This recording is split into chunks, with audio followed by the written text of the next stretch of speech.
What's up guys, I'm here in South Korea and I'm about to feast on some Korean noodles. When I first had them a couple years ago, I was kind of suspicious of whether I would like them or not, especially because one form of the cold noodles is in soup, so it's like a cold noodle soup, which I never had before. So now that I'm in South Korea, I of course have to try the cold Korean noodles here. And what's really interesting is that my Korean friends tell me there's differences between the cold Korean noodles in South Korea from the ones in North Korea. So in this video, we're gonna try them both. Now, if this setting kind of looks familiar to you, that's because I'm still at the place where I had the Korean barbecue. Because I was really shocked to learn this, but Koreans eat Korean barbecue and the cold noodles together. Because what they'll do is take a piece of meat and put some cold noodles on it and eat it like a song. So now we're gonna have the South Korean cold noodles. And as you can see, I mean, it looks just like what I had in the States. The noodles are made out of starch and it looks like a ball of yarn. And you got like one piece of meat. I feel that's kind of stingy on the meat. Cucumbers, lettuce, radish, daikon, and of course the signature egg. What my friends tell me I'm supposed to do is give these noodles two cuts, horizontal and vertical, because otherwise these noodles, you really can't cut it with your teeth. They're so spongy and resilient. So I'm gonna give this one cut. And two cut. There's ice in here, of course. It's cold noodle soup. Oh, that's refreshing. Wow, there's something really nice and light about this. You know what? It tastes like radish soup. That makes this really nice, especially after I just had Korean barbecue. Then what I'm supposed to do is kind of mix the noodles so it kind of gets everywhere in the soup, because the starch is supposed to get all over the soup, and that's gonna kind of change the flavor a little bit.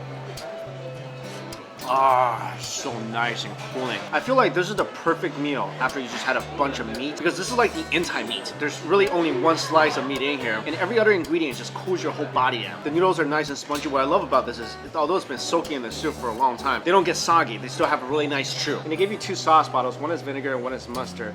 I'm gonna add some vinegar in here. My Korean friends are protesting the amount I'm adding, and mustard.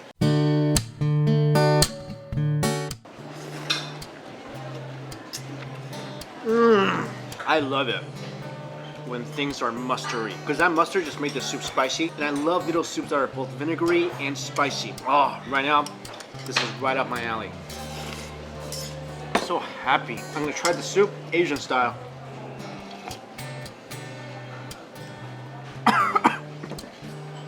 Mustard went up my nose a little bit. I love to put an egg in here because the egg kind of calms everything down a little bit. That's awesome. Mustard overload. The mustard has sunk to the bottom of the soup. I think I just took a big bite of concentrated mustard. Wow. Shake it off. Shake it off. I want to drink the rest of this so much, but it's so concentrated with mustard, I don't think I should do it.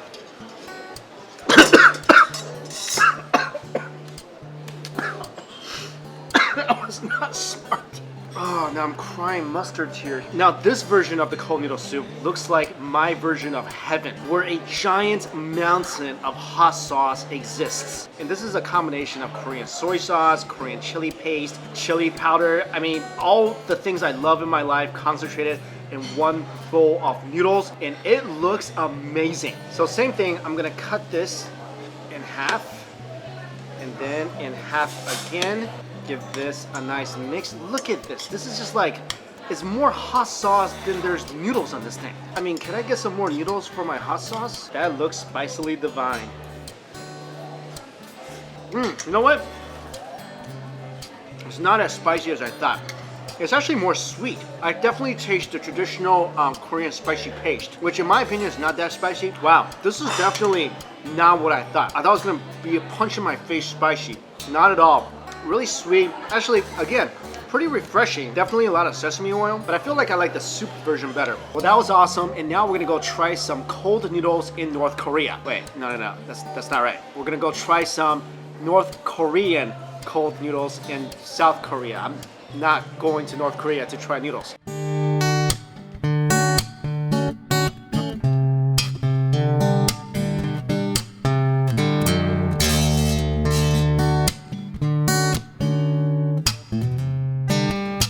안녕하세요. I feel like that's one of 3 Korean words I have completely down right now. It's 안녕하세요, 감사합니다, and I think that's Gangnam.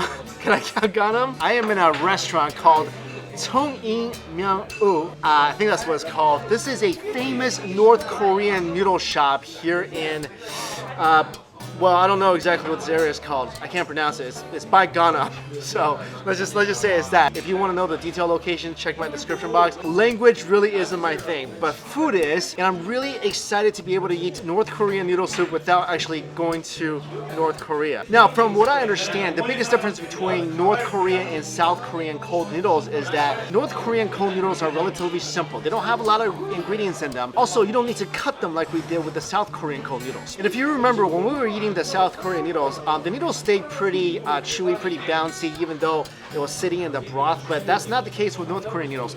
North Korean noodles will get soggy really quick because it's made with buckwheat. Also, before the noodles started, they brought up obviously some banchan, and they brought us this little noodle soup in a cup. This is literally noodle soup, basically the soup water that's used to boil the buckwheat noodles, and you drink this before you eat the cold noodles. It tastes exactly what I thought it was gonna taste like. Actually, I like this. You know what?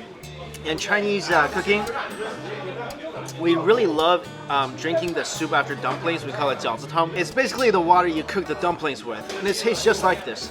Just like the South Korean noodles, there's an egg, what looks like thin cuts of beef. At least they give you more meat in the North Korean noodles. Cucumber, daikon, and I actually really like buckwheat noodles. Again, a big yarn ball shaped noodle. And check out the consistency of this soup. This is nothing like the South Korean cold noodles. This basically looks like just water. I'm sure there's flavor in here, but it literally just looks like water. No spices, not fancy at all.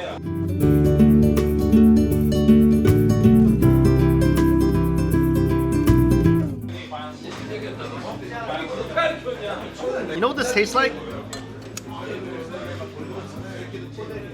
It tastes like salt water. I mean, I don't know how else to describe it. It just tastes like salt water. I don't feel like there's much flavoring in this at all. There might be some MSG in here, but it's not spicy, it's not vinegary, it's not anything. It's just a little salty. Wow. I mean, I knew it was going to be a lot simpler than the South Korean noodles, but literally there's not much taste at all.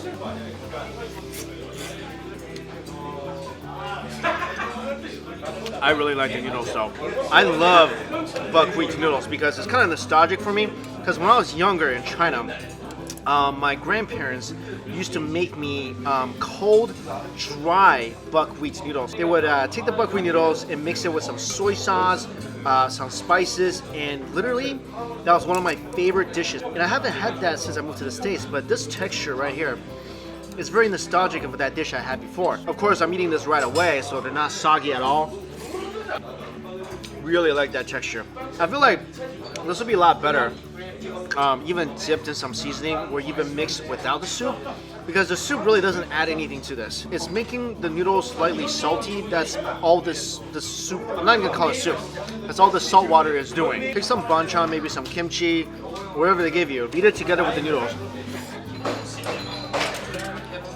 That's how you give this more flavor. Otherwise, literally just slightly salty noodles. I am excited to try these dumplings. My friends tell me that you gotta have the North Korean dumplings because supposedly, because North Korea is obviously nearer China, the dumplings more resemble the Chinese dumplings, but these are massive. These are like the Chinese dumplings' grandparents. I mean, look at the size of this dumpling. It's like a predatory dumpling that ate two other dumplings and grew to be this big. I think we found the mythical cannibal dumpling. And it's really funny.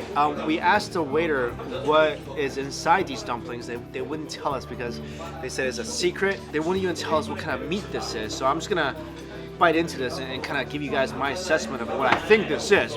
First of all, I see chives in here. I see chives, I see some green onions. There's definitely some lettuce. Dip it a little bit in soy sauce. There's tofu in here. This is a tofu dumpling. I never had a tofu dumpling in my life. It's kind of like a unicorn. I didn't even know they actually existed. There's a tremendous amount of filling. The skin on these dumplings are so light and airy, which is awesome. I don't really feel like they resemble traditional Chinese dumplings at all. And there's definitely bean sprouts in here. This might be a completely vegetarian dumpling. I'm gonna go ahead and add a bunch of chili powder in this soup and see if that kind of liven things up. This soup at this point is a clown short of a circus. Really nothing going on here. Let me try this with the spice mixed in.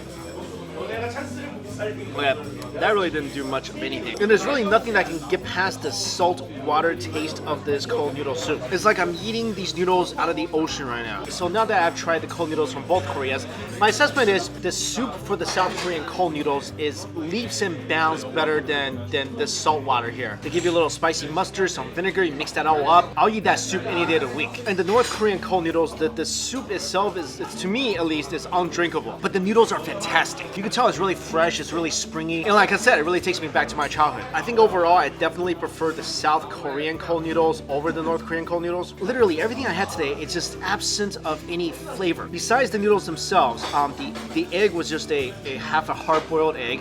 The slices of beef were just slices of beef. There's not even salt added to that. Overall, everything's just very bland. And of course, for me, I love an abundance of flavor. So besides the noodles themselves, I didn't really enjoy this. Because obviously, cold noodles is a very popular Korean dish, and I'm so happy that I was able to try two very authentic versions. And I do want to say, this place I'm at right now is super popular. It's always lying out the door. Obviously, people really love this. It's just not personally my thing. So if you want to give it a try, I'll have both places, both location for you guys in the description box. All right, guys. 안녕히 계세요.